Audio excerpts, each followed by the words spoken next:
எல்லாருக்கும் வணக்கம். நான் எந்த படத்தோட ரிவ்யூ பார்க்க போறேன்னா, ஆஃப்டர் பர்ன் மூவியோட ரிவ்யூ தான் பார்க்க போறோம். இது வந்து ஹாலிவுட்ல இருந்து வெளியாகி வந்த ஃபிலிம் தான் இது. இந்த படத்துல என்னடா கான்செப்ட் அப்படின்னு கேட்டீங்கன்னா, அவங்க நாட்டுல வந்து ஒரு மிலிட்டரி ஃபோர்ஸ் அதிகமா இருக்குது. ஹீரோவையும் ஹீரோயினையும் ப்ரெஷர் கொடுத்துக்கிட்டு இருக்காங்க சம்பந்தமே இல்லாத. இவங்க வந்து அதை எதிர்த்து வந்து ஃபைட் பண்றாங்க. இது வந்து ட்விஸ்ட் அண்ட் த்ரில்லரா காமிச்சிருக்காங்க. ஓவர் லேக் எல்லாம் கொடுக்கல. Simple concept.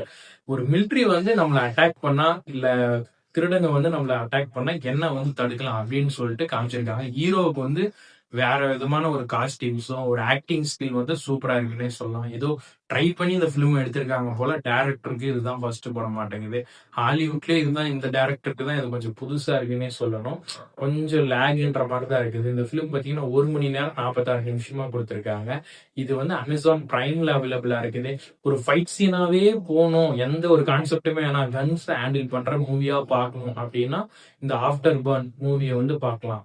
உங்களுக்கு நான் என்ன சொல்றேன்னு புரியும்னு நினைக்கிறேன். மறுபடியும் அடுத்த பட ரிவ்யூல பார்க்கலாம்.